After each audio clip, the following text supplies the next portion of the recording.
मामा ने कजकली बताई दे।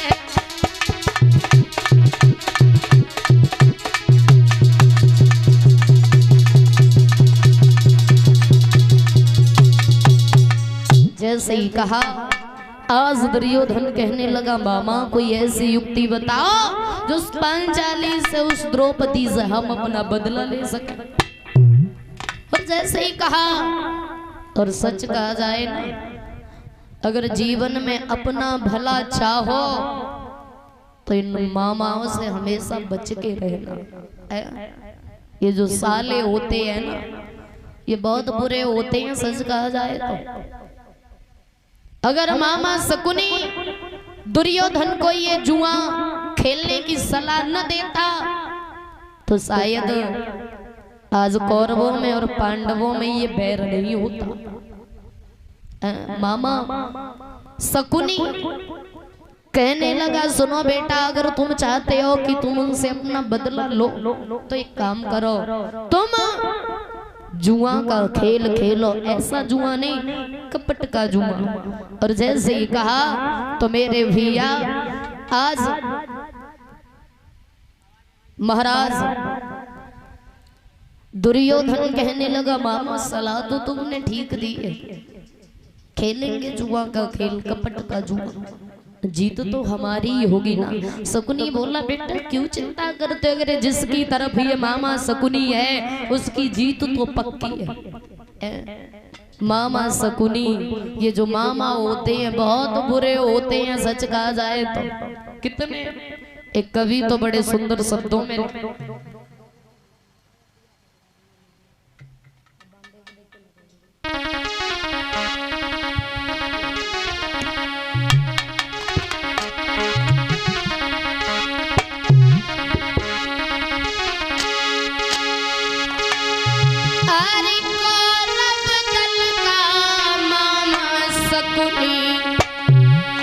और बीज बिसैले नहीं बोता और चीर द्रौपदी का न खिंचता महाभारत नहीं होता।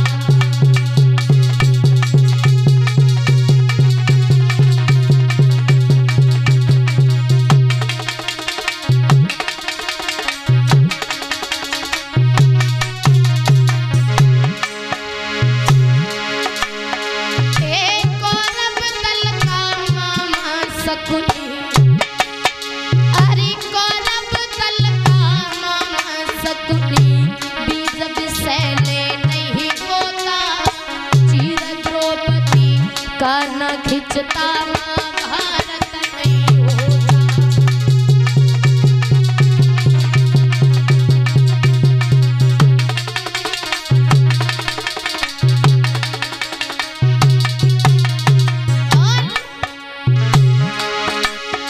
अरे तेरे बरस को पांचों पांडव, अरे तेरे बरस को पांचों पांडव बनवासी पांचाली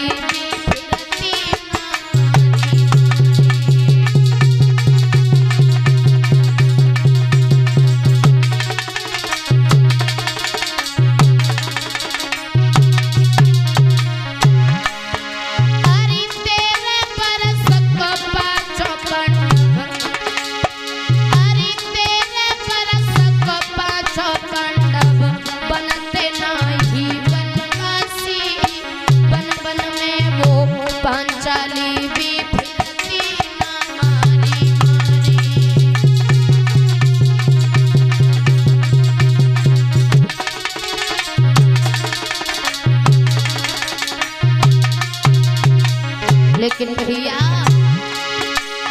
अरे राजा विराट के घर पे, राजा विराट के घर युधिष्ठिर और पैर यहाँ पे नहीं होता, चीर द्रौपदी का न खिंचता महाभारत भी नहीं होता।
रे भैया, ये जो मामा शकुनी था, अगर दुर्योधन को ऐसी सलाह न देता तो द्रौपदी का भरी सब हमें चीर नहीं खींचा जाता।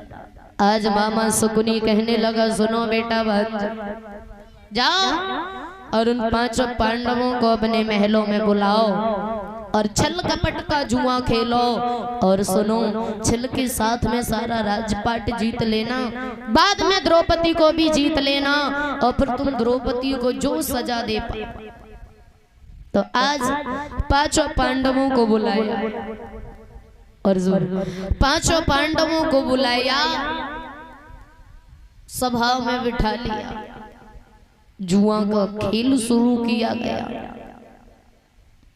और जब जुआ का खेल शुरू किया गया, धर्मराज जी को बिठा लिया, आओ बैठो। 5 पांडव बैठ गए, दुर्योधन भी बैठ गया, और दुर्योधन के पास मामा शकुनी भी बैठ गया। और जब खेल शुरू किया गया, पहली बार में धर्मराज जी ने अपनी मणिमाला जो थी उसको दांव पर लगाया, और जैसे ही मामा शकुनी ने फांसों को फेंका और देखा, तो आज धर्मराज जी देखते के देखते रह गए, मन में विचार करने लगे कि हमारा तो पहले बार में ही नंबर आ गया। मुंह की तरफ देखने लगे मामा शकुनी के। शकुनी छल कपट बहुत करता था, लेकिन भोले भाले पांडव समझ नहीं पाए शकुनी की चाल को।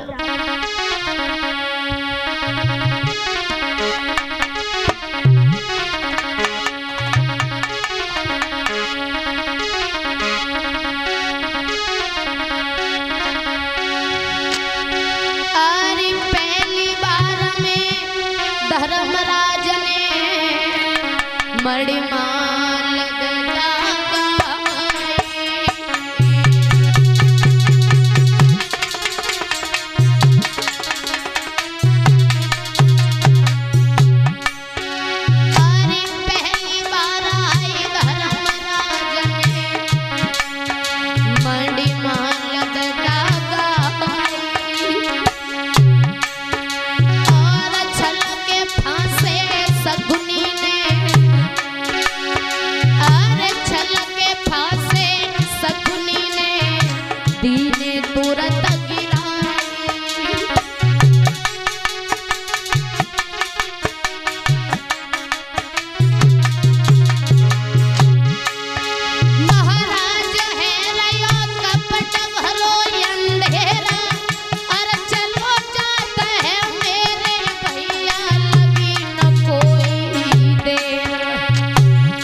मणिमाला जो थी उसको दाव पर लगाया, दूसरे बार में धन दौलत और थोड़ी सी रह गई थी उसको दाव पर लगाया, तीसरी बार में राजपाट दाव पर लगा दिया, और बाद में आकर के जब राजपाट धन दौलत सब कुछ हार गए, भीम कहने लगे भैया पागल हो गए हो क्या, अरे चलो यहाँ से।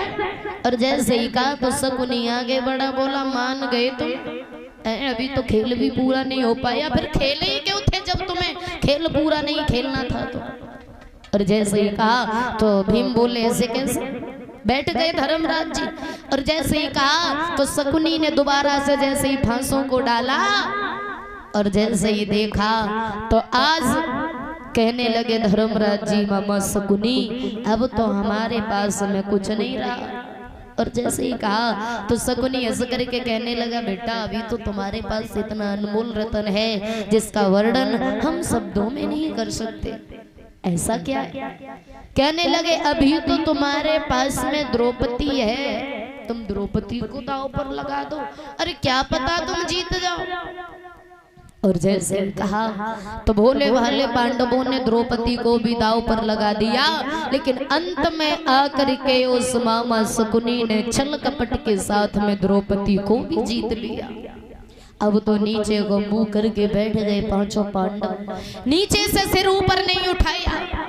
मेरे भैया आज जाकर के दुर्योधन सिंहासन पर बैठ गया, और जैसे ही सिंहासन पर बैठा दुशासन को बुलाया और दुशासन से एक बात कही, चले जाओ और उस पांचाली को खींच करके हमारी सभा में लेकर के आओ। और जैसे ही कही तो आज भरी सभा में बैठ करके कहने लगा दुर्योधन, दुशासन, वही पांचाली जिसने मुझसे अंधे का अंधा कहा था। और जैसे ही कहा कहने लगा दुर्योधन कि अरे बन कही अंध के अंधा,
कहने लगा दुर्योधन, सुनो दुशासन, वो द्रौपदी जिसने मुझसे अंधे के अंधा कहा था, तो आज इस अंधे के फंदे में फंसी है तो उसे अवगत हो जाएगा कि अंधे के अंधे होते या फिर अंधे के आंखों वाले भी होते।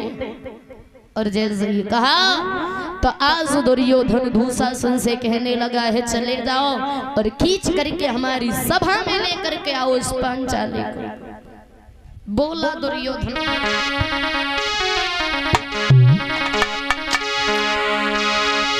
की ओरे पल पल होती अबेर, करे मत देर महल लो जाइए, और वह पांचाली को खींच के सभा में भैया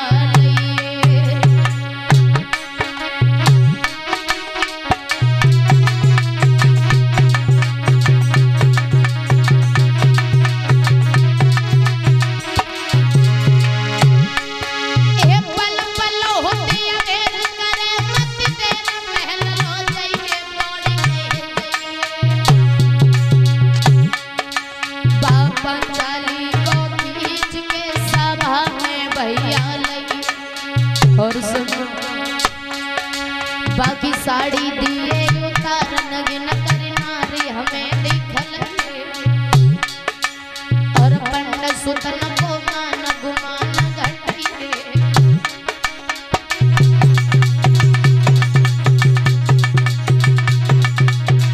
लेकिन भैया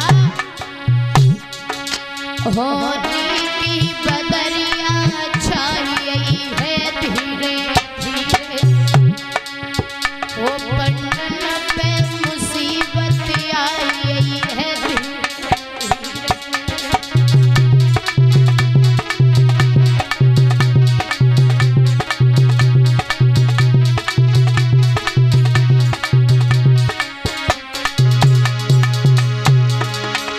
अरे ये तो दुर्योधन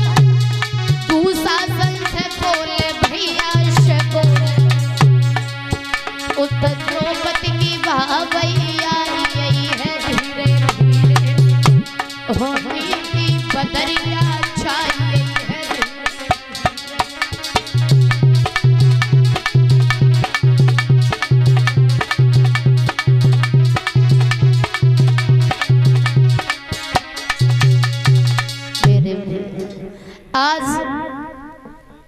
कहने लगा दुर्योधन चले जाओ और उस पांचाली को खींच करके हमारी सभा में लेकर के आओ।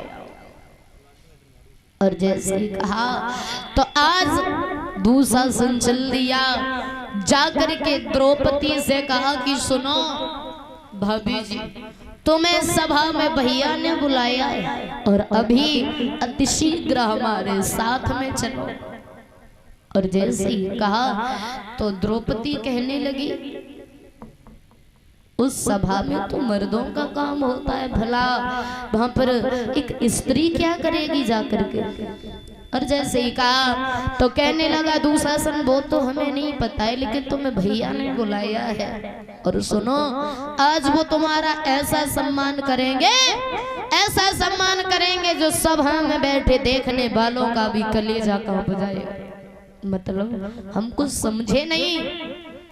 कहने लगा दुशासन वो दिन याद करो द्रौपदी, जब भैया धोखे से गिर गए थे, अगर तो तुम्हें ऐसे वचन नहीं कहना चाहिए था। तुमने कहा था कि अंधे का पुत्र अंधा होता है, तो आज तुम उस अंधे के फंदे में फंसी हो तो तुम्हें पता चल जाएगा कि अंधे के अंधे होते हैं या फिर अंधे के आंखों वाले भी होते हैं। द्रौपदी बोली ऐसा क्या करेंगे वो हमारे साथ। दुशासन कहने लगा वो तुम्हें भरी सभा में लज्जित करेंगे, नगिन करेंगे और अपनी जंघा पर बिठाएंगे, क्योंकि तुमने उनका अपमान किया है और उन्हें अपने अपमान का बदला लेना खूब अच्छे से आता है। इसीलिए द्रौपदी तुम हमारे साथ में चलो। आज द्रौपदी रोने लगी और एक बात की कैसी बातें कर रही हो तुम। उस भरी सभा में भीष्म पितामह जी, गुरु द्रोणाचार्य जी और हमारे ससुर जी बैठे होंगे भरी सभा में, और वहां हमें नगिन करोगे, बिल्कुल भी शर्म नहीं आती है तुम्हें। और जैसे ही कहा तो आज दुशासन कहने लगा भाभी आज तो तुम्हें बड़ा लज्जा आ रही है, बड़ा शर्म आ रही है, लेकिन उस दिन तुम्हारी ये शर्म कहाँ चली गई थी। रोने लगी द्रौपदी और रो करके कहती है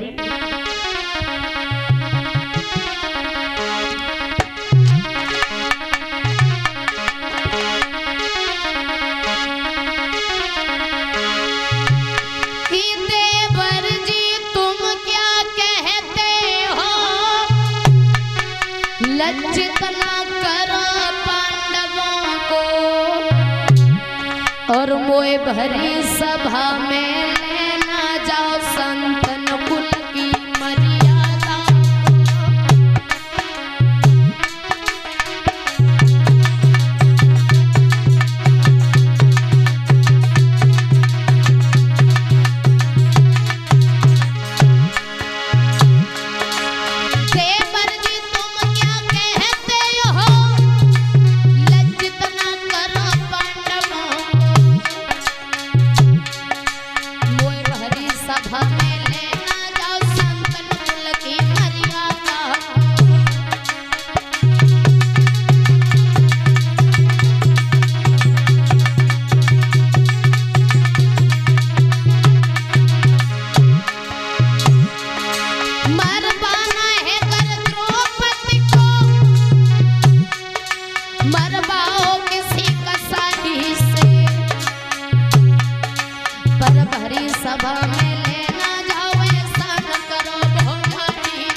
दिया दुशासन अगर तुम्हें हमें मरवाना है तो किसी कसाई के हाथों दे दो, वो हमें मार देगा, लेकिन इतना आज एहसान कर दो इस अपनी भाभी पर, क्योंकि भाभी एक माँ के समान होती है।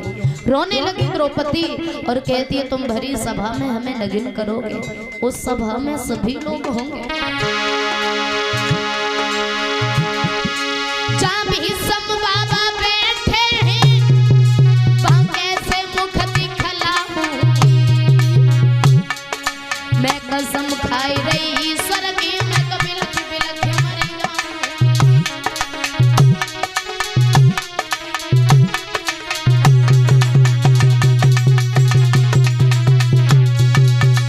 कहा द्रौपदी ने उस सभा में भीष्म पितामह जी द्रोणाचार्य जी बैठे होंगे और तुम उस सभा में हमें लेकर के जा रहे हो, एहसान कर दो इतना मुझ पर ना लेके जाओ।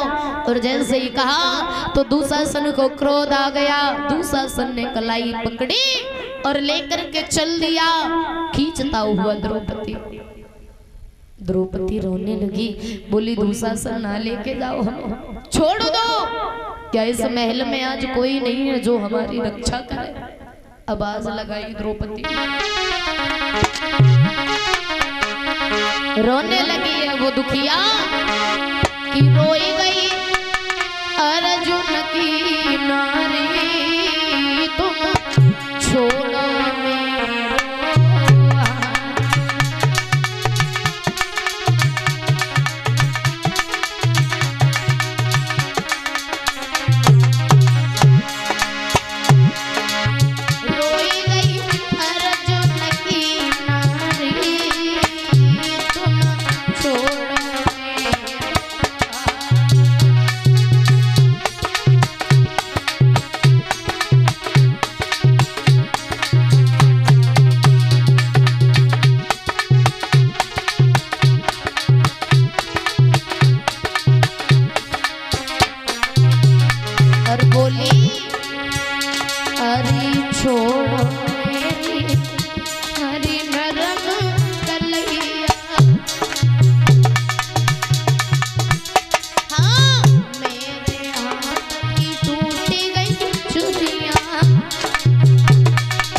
आज द्रौपदी रोने लगी, लेकिन दुशासन को बिल्कुल भी तरस नहीं आया। आज द्रौपदी को खींचता हुआ लेकर के गया, सभा में जाकर के खड़ा कर दिया द्रौपदी को। तो द्रौपदी सभा के लोगों से पूछने लगी, क्या इतनी भरी सभा में कोई हमें बताएगा कि मुझे इस सभा में क्यों बुलाया गया? और जैसे ही कहा तो कोई कुछ नहीं बोला। दुर्योधन उठ करके खड़ा हो गया, कहने लगा द्रौपदी हमने बुलाया है तो तुम्हें हम ही बताएंगे कि क्यों बुलाया है। हमने तुम्हें बुलाया है और इसीलिए बुलाया है द्रौपदी। वो दिन याद करो जब हम गलती से तुम्हारे महलों में गिर गए थे, पानी से भरे हुए गड्ढे में, तो तुम्हें कहना चाहिए था कि जरा संभाल के चलो, यहाँ पर पानी भरा हुआ है। लेकिन अकल बताने की जगह तुम हंसी थी मुझे देख करके। लेकिन द्रौपदी आज तुमने कहा था ना कि अंधे के अंधे होते हैं, तो आज इस अंधे के फंदे में फंसी हो तो तुम्हें यह अवगत हो जाएगा कि अंधे के अंधे होते हैं या फिर अंधे के आंखों वाले भी होते हैं। दुशासन को बुलाया और कहा सुनो दुशासन, इस द्रौपदी के शरीर से साड़ी को खींचो और नगिन करके हमारी जंघा पर ला करके बिठाओ। जैसे ही कहा तो आज द्रौपदी के पैरों तले धरती खिसक गई।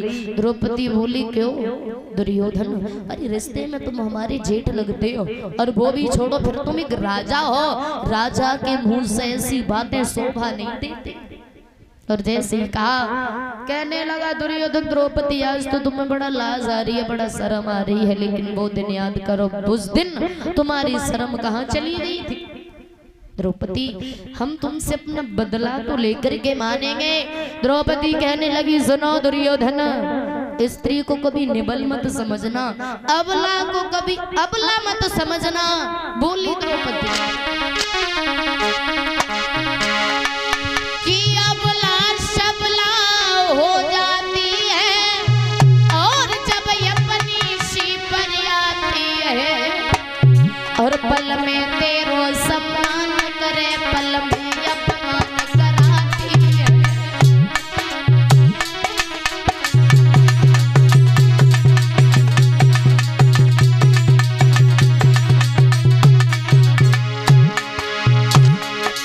ये नारी नहीं नौरंगी है, नौरंगी नहीं सब रंगी है,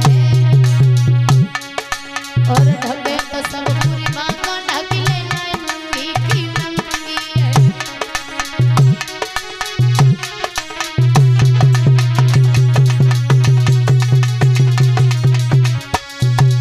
सुनो दुर्योधन, स्त्री को कभी निबल मत समझना। स्त्री वो चीज है, अगर स्त्री चाहे तो अपने परिवार का नाम दुनिया में रोशन कर सकती है, और अगर स्त्री चाहे तो उसी परिवार का नाम धूल में मिला सकती है। समझ गए? बांतियों में स्त्री हो, औरत हो, लेकिन ये तुम्हारी मूर्खता है कि तुम हमें निबल समझ रहे हो, मजबूर समझ रहे हो।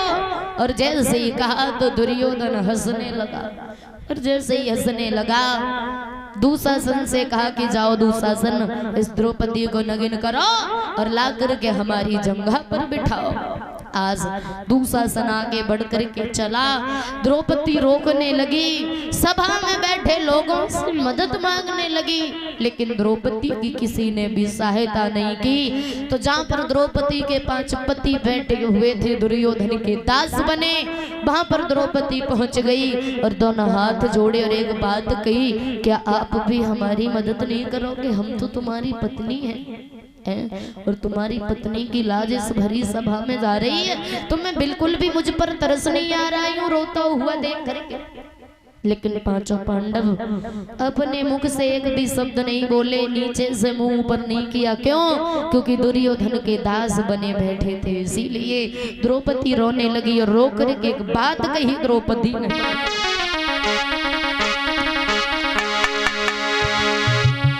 कि एक पति की नारी और पति को जाने लगती प्राण से प्यारी।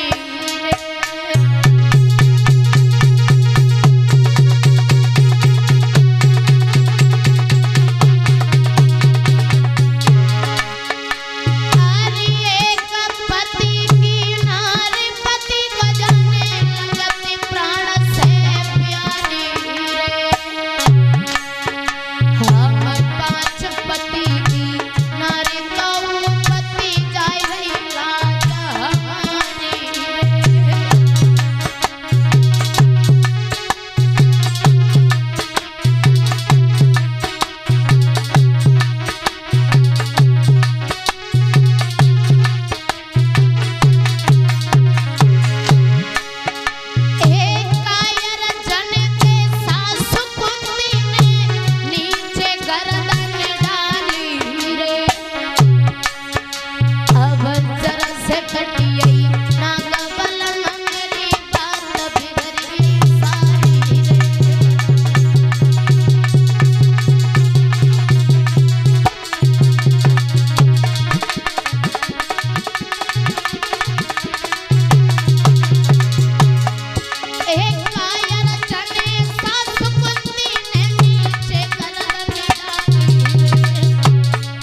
रोने लगी द्रौपदी, बोली कैसे हो तुम पांचोपति, जो तुम्हारी आंखों के सामने तुम्हारी स्त्री की लाश लुट रही है, लेकिन तुम्हें बिल्कुल भी शर्म नहीं लगती।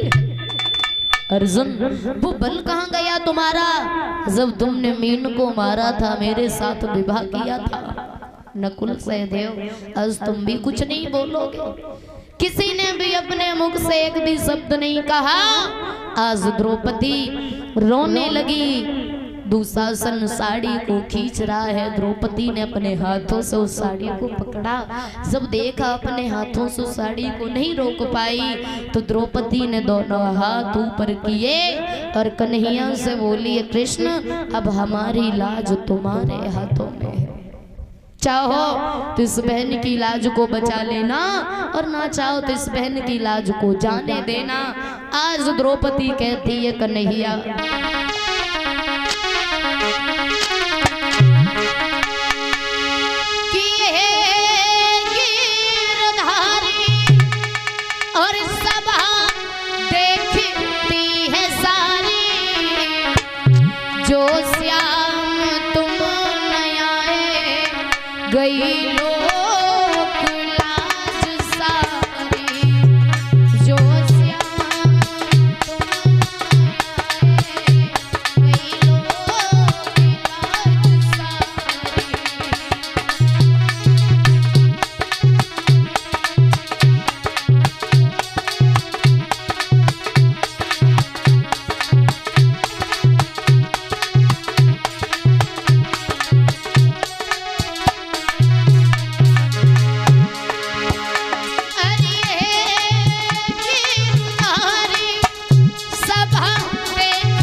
ने कहा, तो आज भगवान से कहती है, प्रभु अब इस बहन की लाश एक भाई के हाथ में है, और भाई वो चीज होती है जो अगर अपनी सी पर अड़ जाए तो बहन से कोई आधा शब्द तक नहीं कह सकता है।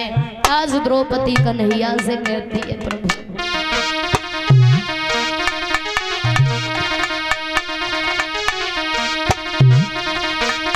बोली है द्रौपदी कि बैठे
अरे खुद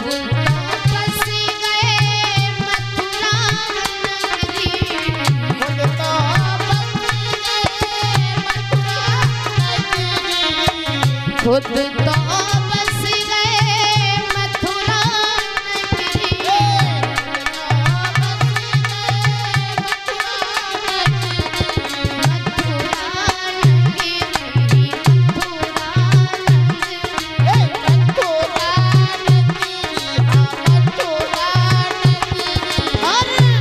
अरे हमें गोकुल में बसाई गए कन्हैया मथुरा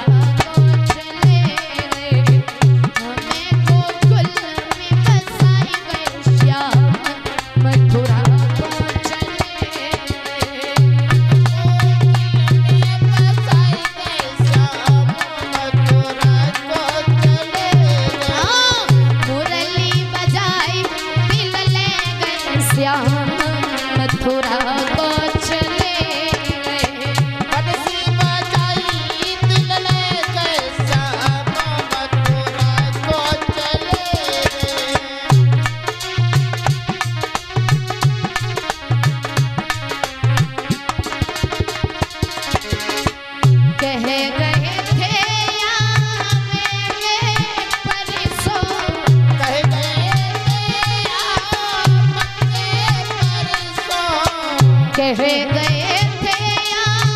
मिले परसों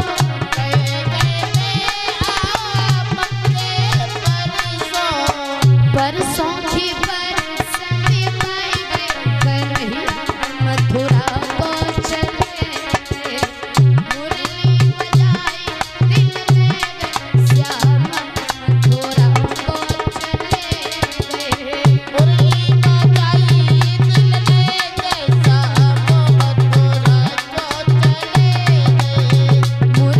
बजाई दिल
हरिलाल की जय हो। इधर धीरे धीरे समय बीतता चला गया। देखेंगे सुखदेव जी का जन्म कैसे हुआ था। सुखदेव जी जो थे ये पूर्व जन्म में तोता थे। गोलोक धाम में राधा रानी की गोदी में बैठ करके सुंदर सुंदर कहा कि बताओ भैया क्या करूं, इसे मार दूं या छोड़ दूं। तो धर्मराज जी तो हमेशा धर्म की बात किया करते थे। धर्मराज जी ने बड़ी प्यारी बात की, अर्जुन ब्राह्मण को कभी मारना नहीं चाहिए। अश्वत्थामा जो था ब्राह्मण परिवार का था, और जैसे ही कहा कहने लगे ब्राह्मण का बच्चा है तो ब्राह्मण ही हुआ, ब्राह्मण को कभी मारना नहीं चाहिए, ब्राह्मण को मारने से पाप लगता है। और सुनो, ब्राह्मण है, बाल हत्यारा है, तो उसे कभी छोड़ना भी नहीं चाहिए। और अर्जुन अगर तुम इसे मार दोगे तो तुम्हें ब्रह्म हत्या लगेगी। ब्राह्मण को मारा नहीं जाता है। और हाँ, ब्राह्मण है, बाल हत्यारा है, तो तुम इसे छोड़ो भी नहीं, मारो भी नहीं और छोड़ो भी नहीं, तुम्हारा काम तुम ही जानो। अब अर्जुन को धर्म संकट में डाल दिया, नहीं मारो भी नहीं और छोड़ो भी नहीं, तुम्हारा काम तुम ही जानो। अर्जुन सर को पकड़ के बैठ गए, बोले भैया ये भी कोई बात होती है, मारो नहीं छोड़ो नहीं। धर्मराज बोले ठीक तो कह रहा हूँ, ब्राह्मण को मारने से पाप लगता है, और हाँ अगर ब्राह्मण है, बाल हत्यारा है, तो उसे छोड़ना भी नहीं चाहिए, और अर्जुन ब्राह्मण को मारना भी नहीं चाहिए। अब अर्जुन बेचारे खड़े खड़े सोच रहे हम करें तो करें क्या, इसे मारो भी नहीं छोड़ो भी नहीं। द्रौपदी के पास गए और बोले द्रौपदी आखिरी बार पूछ रहा हूँ, इसे मार दूं या फिर छोड़ दूं।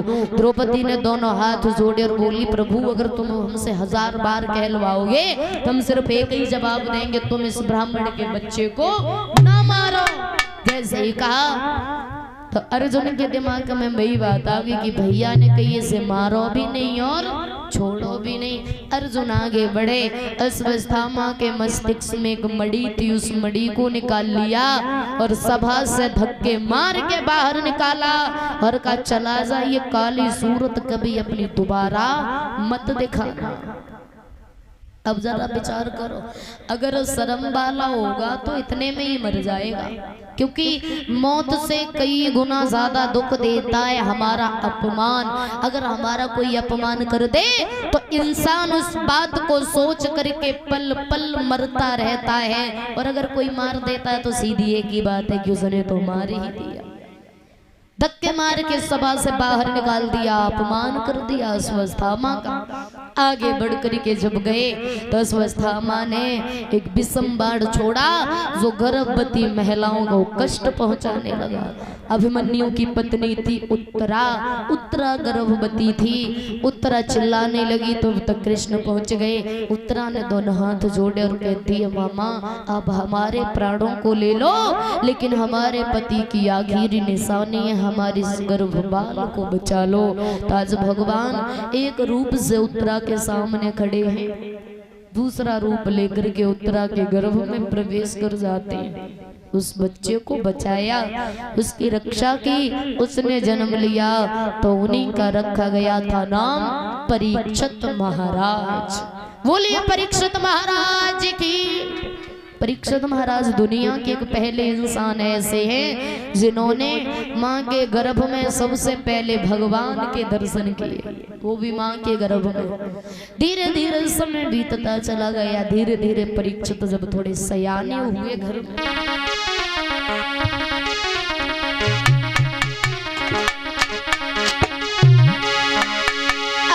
धीरे धीरे और सयानो भयो परीक्षित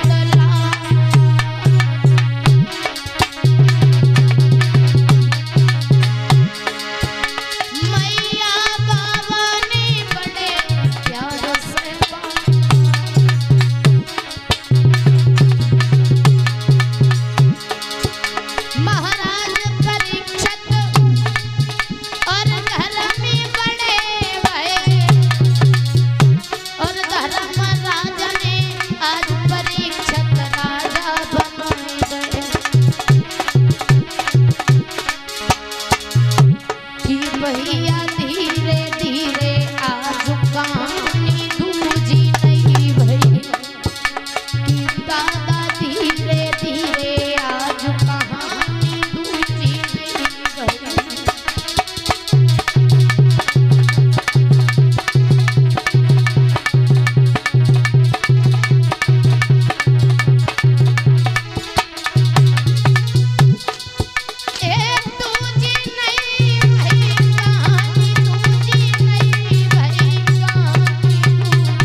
बीतता चला गया। थोड़े सयाने हुए परीक्षित महाराज तो उन्हें राजा बना दिया उस राजगद्दी का। इनका विवाह हुआ था नबलदे के साथ में। तो आज धर्मराज जी ने बड़ी प्यारी बात कही थी कि सुनो परीक्षित, सतयुग त्रेता द्वापर के बाद में कलयुग आएगा, और कलयुग जब आएगा तो धर्म को बचाना बड़ा मुश्किल पड़ेगा, और तुम्हें हर हाल में धर्म का साथ देना है, अधर्म का नहीं। आज धीरे धीरे समय बीतता चला गया। बोले भाग्य हरिलाल की। और जब धीरे धीरे समय बीतता चला गया, एक दिन की बात, महाराज परीक्षित घोड़े पर सवार होकर के जंगल में शिकार करने के लिए गए। और जब जंगल में शिकार करने के लिए गए तो महाराज परीक्षित ने देखा कि सामने से एक गाय आ रही थी। उस गाय के पीछे से एक बैल आ रहा था। उस बैल के पीछे से काला कलूटा सा चांडाल आ रहा था, जिसके हाथ में थी लाठी। जब उस लाठी को गाय की पीठ पर मारता था तो पूरा ब्रह्मांड कांप जाता था। उस गाय ने महाराज परीक्षित जी को जब देखा तो मानव की भाषा में आवाज लगा करके कहने लगे कि कौन है आज मेरी लाज बचाने, धर्म के नाम पे बलिदान चढ़ाने आए।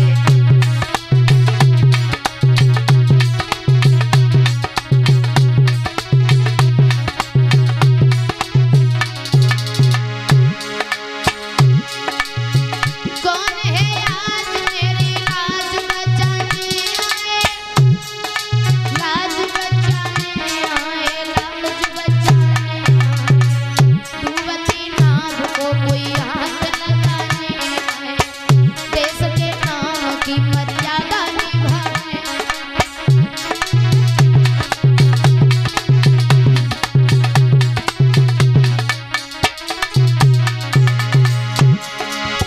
कौन है वीर जो परतंत्र दुखारी माँ को, परतंत्र दुखारी माँ को बेड़ियां काट के आजाद बनाने आए। डूबती नाव को कोई हाथ लगाने आए।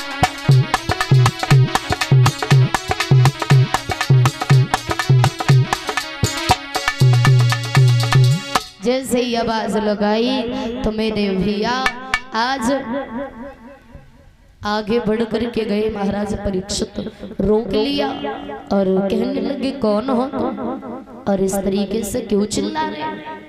तो ना गाय बोली और ना तो वो काला कलूटा सा जो चांडाल था जिसका नाम था कलयुग, ना वो बोला। जो बैल था बैल आगे बढ़ा और कहने लगा महाराज आप जो देख रहे हो ना, ये कोई साधारण गाय नहीं है, ये पृथ्वी है। और हाँ मैं कोई बैल नहीं हूँ, मैं धर्म हूँ। सतयुग त्रेता द्वापर में बड़े ही अच्छे काम होते थे, लेकिन जब से ये कलयुग आया है पृथ्वी को नीचे दबा लिया है। हमारा धर्म तो बिल्कुल रहा ही नहीं।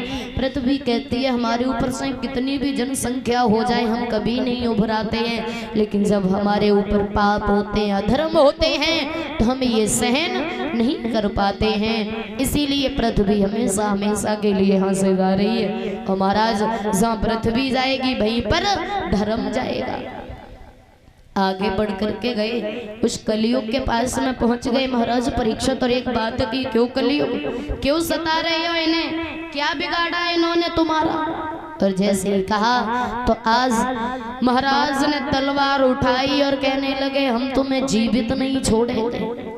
और जैसी तलवार से सर काटना चाहा, कलयुग कहने लगा सुनो महाराज मैं इतना भी बड़ा पापी नहीं हूँ, मेरे अंदर अवगुण नहीं है, कुछ गुण भी होंगे। महाराज हंसने लगे, कहने लगे तेरे जैसे पापी के अंदर कहाँ से गुण होंगे। और जैसे ही कहा तो आज कहने लगा है कलयुग महाराज हमारे अंदर 2 गुण हैं। और वो 2 गुण कौन कौन से हैं सुनो। पहला गुण मेरे अंदर है, पहला गुण हमारे अंदर है कि सतयुग त्रेता द्वापर में जो लोग अपने मन में गलत बात को सोच लेते थे उन्हें मनसा पाप लग जाता था। जो मन में अगर हमने कोई गलत बात सोच ली तो वो मनसा पाप हो गया। और सुनो, दूसरा गुण हमारे अंदर ये है, पहला गुण, जो लोग अपने मन में गलत बात सोच लेते थे उन्हें मनसा पाप लग जाता था। लेकिन मेरे इस कलयुग के अधिकार में जब तक तुम कोई गलत काम करोगे नहीं तब तक तुम दोषी नहीं माने जाओगे, पहला गुण। दूसरा ये है, सती उत्तरेता द्वापर में लोग हजारों वर्षों तक भगवान की तपस्या करते थे, कोई लाभ नहीं होता था। लेकिन मेरे इस कलयुग के अधिकार में एक पल में राम को, दूसरे पल में आराम मिलता है। भगवान का सच्चे मन से अगर भजन कर लो तो जीवन में आनंद ही आनंद हो जाता है। अब मर्जी तुम्हारी है, मार दो या फिर छोड़ दो। महाराज परीक्षित को थोड़ी सी दया आ गई, कहने लगे अब हम तुझे मारेंगे नहीं, लेकिन हाँ हम तुझे कुछ जगहें बताए दे रहे हैं, तुम उन जगहों पर रहोगे। कौन कौन सी जगहें, सुनो।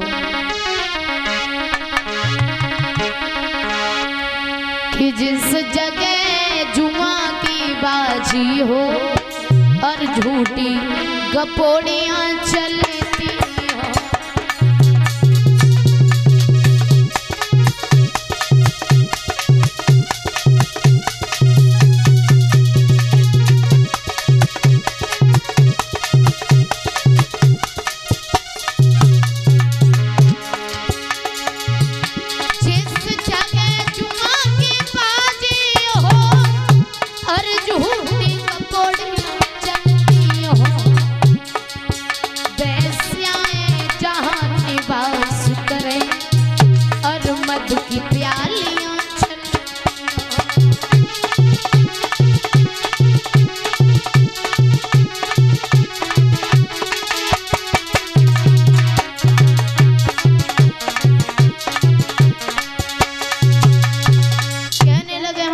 परीक्षित इन जगहों पर रहोगे जहाँ पर दूसरे के धन का अपमान होता हो, जहाँ शराब पी जाती हो, जहाँ वेश्याएं निवास करें और जहाँ पर झूठी बातें होती हो, जहाँ पर दूसरे का अपमान होता हो, जहाँ भाई भाई में झगड़ा होता हो, जहाँ सास बहू में झगड़ा होता हो, यानी जितनी भी गलत जगहें तुम हर जगहों पर वास करोगे। कलयुग बोला भारी महाराज, सारी जगहें तो ऐसी बता दी, अब एक जगह ऐसी भी बता दो जहाँ कुछ देर बैठ के आराम कर सके। जैसे ही कहा तो महाराज ने कह दिया जाओ तुम कंचन में वास करो। कंचन में सोता है सोना। महाराज परीक्षित के सर पर मुकुट तो सोने का। तो कलयुग ने मन में विचार किया कि इधर उधर कहाँ भटकूंगा, कहाँ जाऊंगा। तो आज कलयुग ने छलांग लगाई और महाराज के सर पर मुकुट था उसी में प्रवेश कर गया, महाराज के सर पर सवार हो गया। और जिसके सर पर कलयुग महाराज सवार हो जाए उसे कोई अच्छा काम दिखाई देगा है?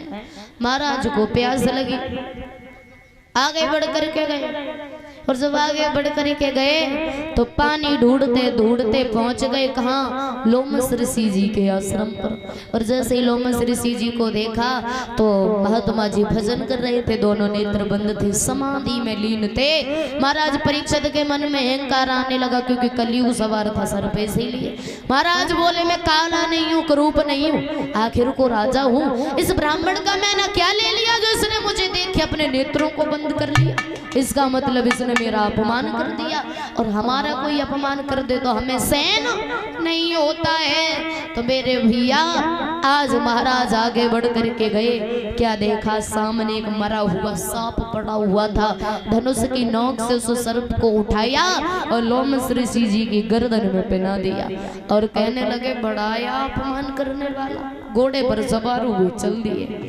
इतने में लोमस ऋषि जी के बेटा थे जिनका नाम था श्रृंगी ऋषि, जब उन्होंने देखा तो आज कहने लगे महाराज परीक्षित तुम एक राजा होने के अभिमान में हमारे पिता का अपमान करके गए हो, तुम राजा हो गए अपने घर के, अपनों से बड़ों का सम्मान करना भी नहीं जानते हो। तो आज उन्होंने कमंडल से जल लिया और श्राप दे दिया, जाओ महाराज परीक्षित जिस सांप को तुम हमारे पिता की गर्दन में पहना के गए थे, यही सर्प 7वें दिन तुच्छक बन करके तुम्हें डस लेगा और तुम्हारी मृत्यु हो जाएगी। और जैसे कहा लोमस ऋषि जी की आंखें खुली और बोले बेटा ये तुमने क्या कह दिया। इसमें परीक्षित का कोई दोष नहीं था, परीक्षित के सर पर सवार था कलयुग, ये सब कुछ कलयुग करा रहा था। ऐसा करो अपने श्राप को वापस ले लो। और जैसे ही कहा तो कहने लगे श्रृंगी ऋषि क्षमा करना पिताजी, हमारा श्राप एक बार देने के बाद वापस नहीं होता है।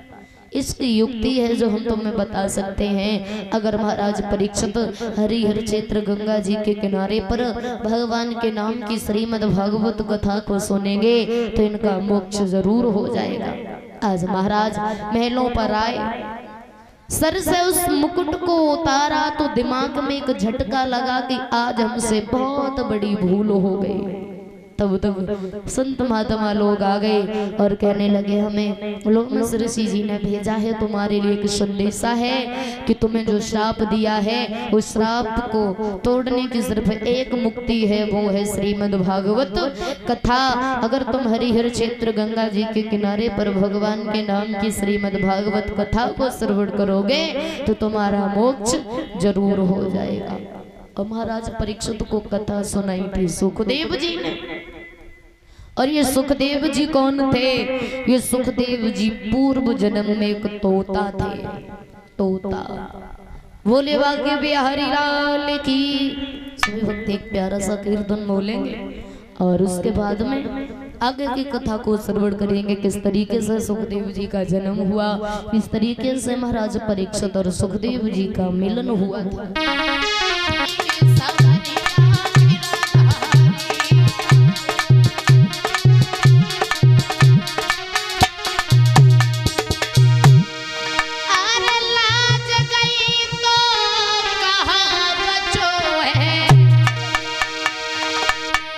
कहने लगी द्रौपदी कन्हैया, आर लाज गई तो कहाँ बचो है, और सब कहेंगे कि चीर खिंचो है, और जाए लोग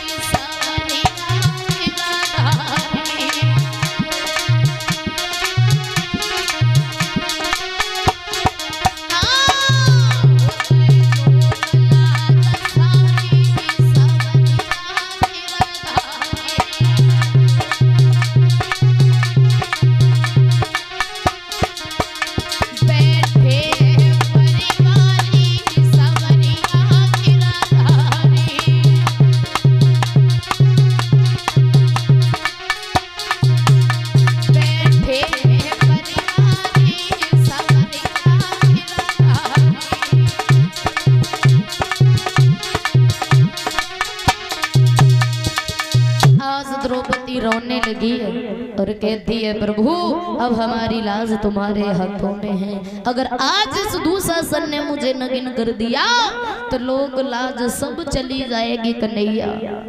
रोने लगी है द्रौपदी और कहती है प्रभु आज इस बहन की लाज को रख लेना। रोने लगी और कहती है कन्हैया कि मेरी असुमन और साड़ी रे आई जइयो कृष्ण मुरारी मेरी।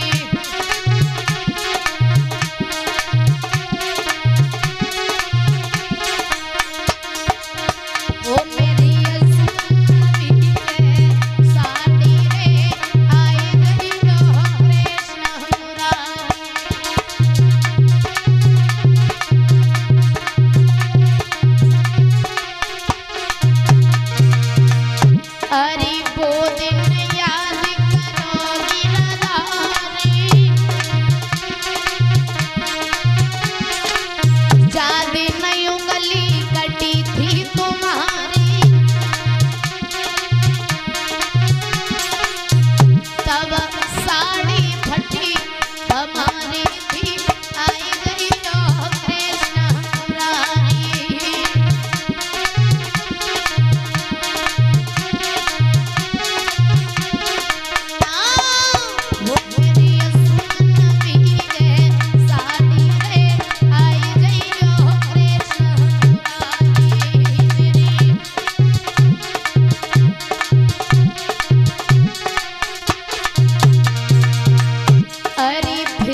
द्रौपदी जीवित नाई बचेगी,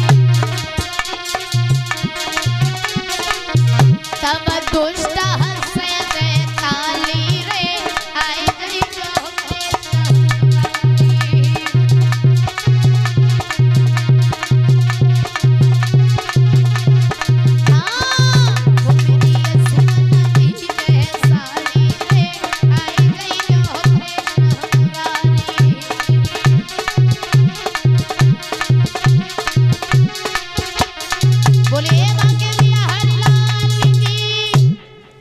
द्रौपदी भगवान के लिए आवाज लगाती है। कृष्ण के कानों में जैसे ही बहन की दुख भरी आवाज पहुंची, कन्हैया नंगे पांव दौड़े वस्त्र भंडारी के पास में गए और जाकर के कहा, सुनो, जितना भी वस्त्र तुम्हारे पास में हो सारा वस्त्र हमारी बहन की साड़ी के साथ में जोड़ दो, चाहे कुछ भी हो जाए, लेकिन आज हमारी बहन नग्न नहीं होनी चाहिए। क्यों? क्योंकि एक बहन की इज्जत बाद में जाएगी, पहले इज्जत तो एक भाई की जाती है।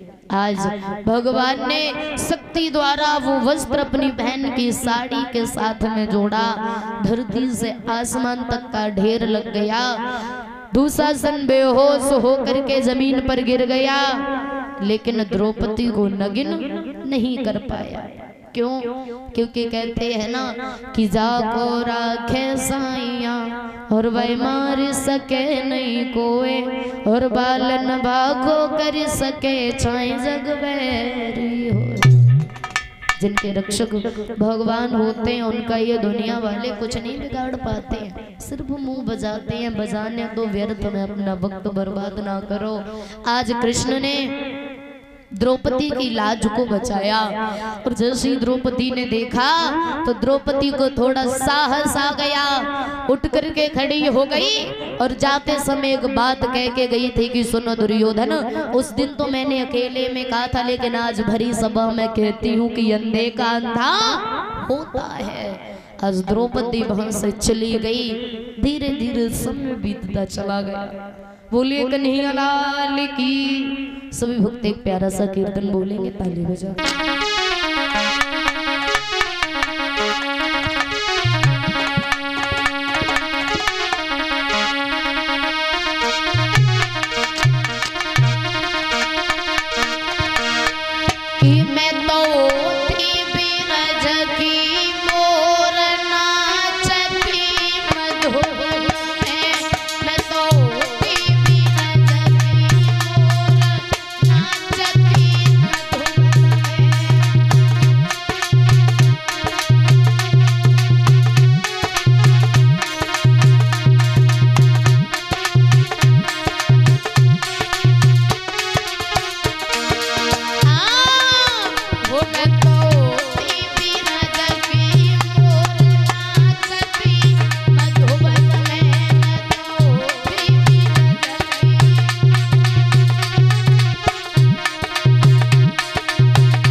समय बीतता चला गया।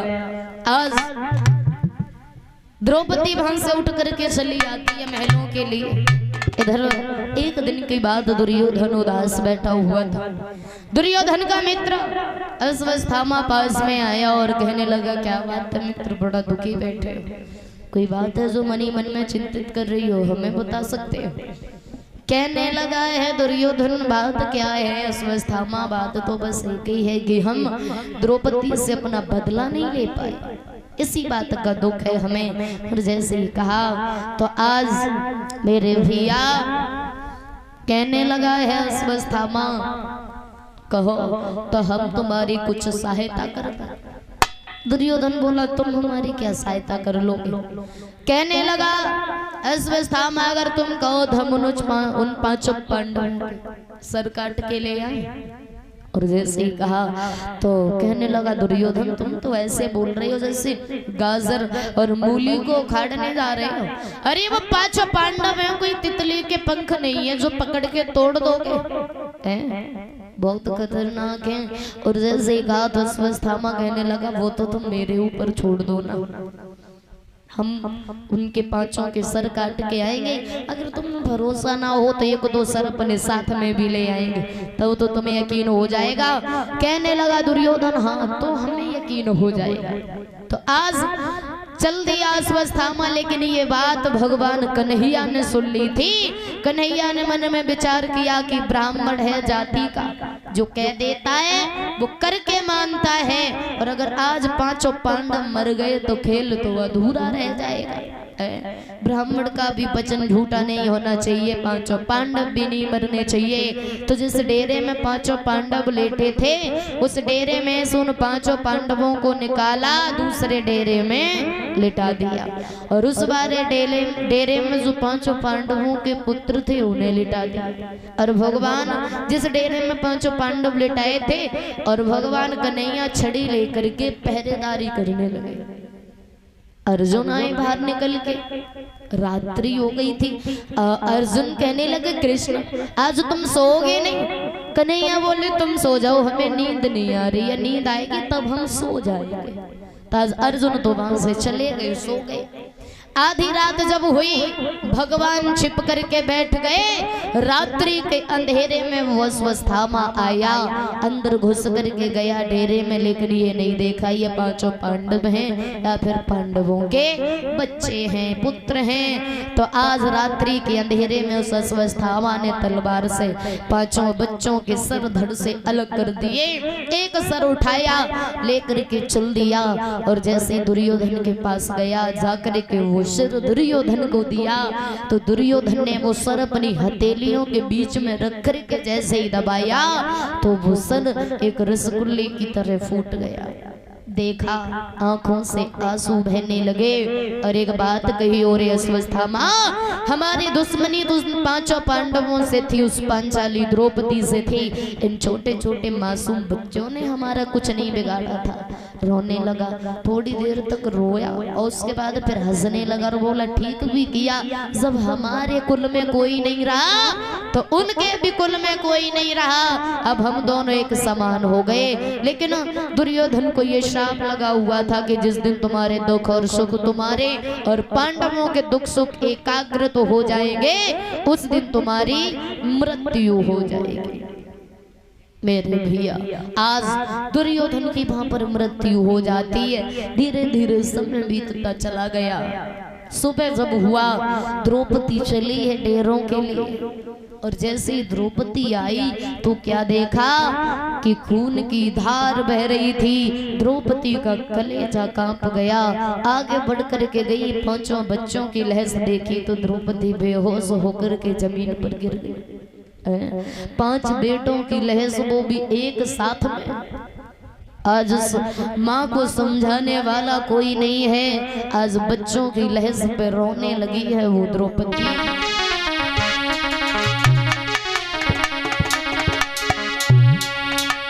डेरों में खून बह रहा था, और हरियबला खड़ी रो रही थी।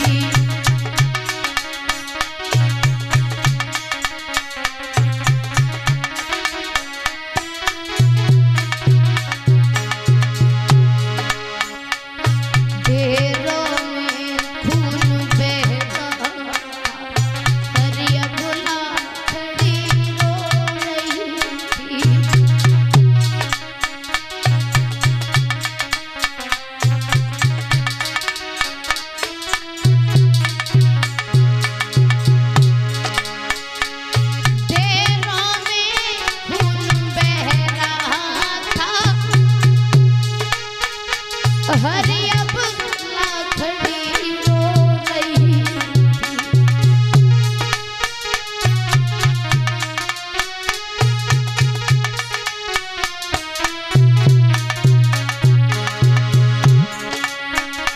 द्रौपदी बाल बिखराए हुए लालों पर पड़ी रो रही थी।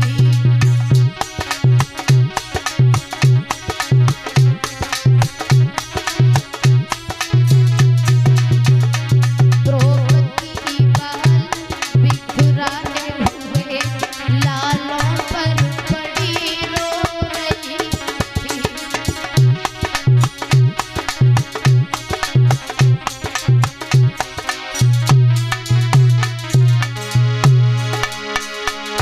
मोहन के आते ही बोली आओ गिरधर बेबाकी है।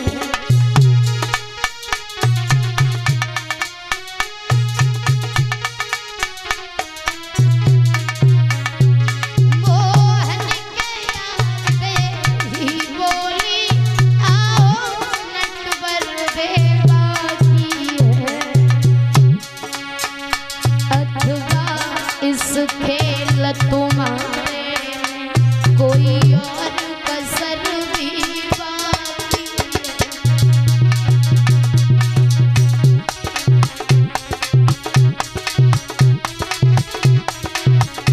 अथवा इस खेल तुम्हारे कोई और कसर भी बाकी है।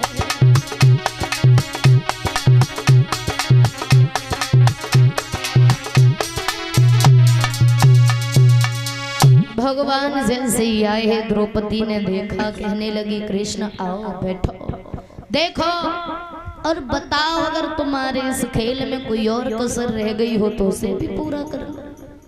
कन्हैया बोले द्रौपदी तुम हमसे क्यों कह रही हो, इसमें मेरा क्या कसूर है।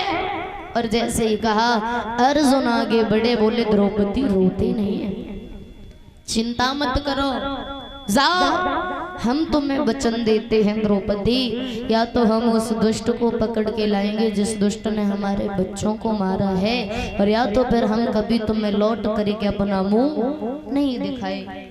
और जैसे ही कहा तो आज अर्जुन और कृष्ण वहां से चल देते हैं रथ पर सवार होकर के। और जैसे ही देखा कि सामने से अश्वत्थामा जा रहा था, रोक लिया, आवाज लगाई अर्जुन ने। और अश्वत्थामा जैसे ही खड़ा हुआ तो अश्वत्थामा ने अपना ब्रह्मास्त्र छोड़ दिया। और जैसे ब्रह्मास्त्र छोड़ा तो अर्जुन कृष्ण के मुंह की तरफ देखने लगे। कन्हैया बोले क्या बात है अर्जुन, हमने तुम्हें कुछ नहीं सिखाया है क्या, हमारे मुंह की तरफ क्यों देख रहे हो, तुम्हारे पास भी ब्रह्मास्त्र है, तुम भी अपना छोड़ दो। आज दोनों ब्रह्मास्त्र आपस में टकराए, टकरा करके नष्ट हो गए। आगे बढ़ करके गए, पकड़ लिया अश्वत्थामा को, दोनों हाथों को बांधा, पीछे रथ में डाल लिया, द्रौपदी के पास लेकर के आए और कहने लगे कहो द्रौपदी बताओ, तुम कहो तो इससे तड़फा तड़फा करके मारे, तुम कहो तो इसके शरीर के हजारों टुकड़े कर दे, और तुम कहो तो इससे जिंदा जमीन में दबा दे, बताओ तुम जो कहोगी वो इसे सजा दी जाएगी। और जैसे ही द्रौपदी ने इतने वचन सुने, द्रौपदी कहने लगी अर्जुन ना तो तुम इसे जिंदा जमीन में दबाओ, और ना इसे तड़फा तड़फा करके मारो, और ना इसके शरीर के हजारों टुकड़े करो, अगर हमारे दिल की सुनना चाहते हो। अर्जुन बोले हाँ द्रौपदी तुम्हारे दिल की सुनना चाहते हैं। द्रौपदी बोली तो सुनो अर्जुन, तुम इस ब्राह्मण के बच्चे को छोड़ दो। और जैसे ही कहा तो आज अर्जुन बोले द्रौपदी तुम कह क्या रही हो, इसको छोड़ दो, सोच समझ के तो कह रही हो ना, जिस दुष्ट ने तुम्हारी गोदी को खाली कर दिया उसके लिए तुम्हारे दिल में इतनी दया क्यों है। जैसे ही कहा तो द्रौपदी ने एक बात कही, सुनो अर्जुन, माँ की ममता माँ से बढ़कर के कोई नहीं जानता है, बेशक तुम पिता हो, लेकिन कहते हैं ना संतान का रिश्ता वैसे तो सबसे एक समान होता है, लेकिन माँ से 9 महीने का पहले रिश्ता होता है। सबसे ज्यादा माँ का रिश्ता होता है एक संतान से, और संतान का रिश्ता एक माँ से होता है। इसीलिए अर्जुन, तुम माँ की ममता को नहीं समझ पाओगे कि एक माँ एक संतान को जन्म देने में कितना कष्ट सहन करती है। मौत से लड़ करके आती है, तब एक बच्चे को जन्म देती है। जरा विचार करो, अगर आज तुमने इस बच्चे को मार दिया तो इसकी माँ भी मेरी तरह रोएगी, जैसे मैं अपने पुत्रों के लिए रो रही हूँ। और एक बात और सुनो अर्जुन, अगर इसे मारने से हमारे पुत्र जीवित हो जाएं तो तुम इसे मार दो। अर्जुन बोले, द्रौपदी पुत्र जीवित नहीं होंगे, लेकिन हमारा बदला तो पूरा हो जाएगा। द्रौपदी बोली, अर्जुन यही तो तुम्हारी मूर्खता है। क्यों? अगर इसे मारने से पुत्र जीवित नहीं होंगे तो मत मारो। एक बात और सुनो, अगर खून से रंगा हुआ कपड़ा तुम खून से धुलोगे तो वो साफ हो जाएगा? बताओ। अर्जुन बोले, द्रौपदी वो तो बात ठीक है। द्रौपदी बोली, अर्जुन तो यही से सोच लो, अगर इस बच्चे ने हमारे 5 पुत्रों को मार दिया, अगर इस ब्राह्मण के बच्चे को तुम मार दोगे तो इसमें और तुम में कोई अंतर नहीं रहेगा। अगर हमारी बात मानो तो तुम इसे मत मारो। जैसे कहा तब तक भीम आगे बढ़े और कहने लगे, भैया द्रौपदी तो ऐसे ही करती रहेगी, इसे हमें दे दो, लाओ हम देखें ये कितनी देर के लिए है। आज भीम ने अपनी गदा को उठाया और एक बात कही, सुन रे मूर्ख, अगर तुझे युद्ध करने का इतना शौक था तो तू हमसे कहता, हम तुझसे युद्ध करते। लेकिन हमारे न छोटे छोटे मासूम बच्चों ने तेरा क्या बिगाड़ा था जो तूने इन्हें मार दिया। आज अर्जुन कृष्ण के पास में गए और बोले, बताओ कन्हैया क्या करें, इसे मार दें या छोड़ दें? कन्हैया बोले, हमें क्षमा करो, जो द्रौपदी कहे वो करो। द्रौपदी कहे मार दो तो इसे मार दो, द्रौपदी कहे छोड़ दो तो इसे छोड़ दो, हम क्या जाने। तो धर्मराज जी के पास में गए, जो सबसे बड़े थे, उनसे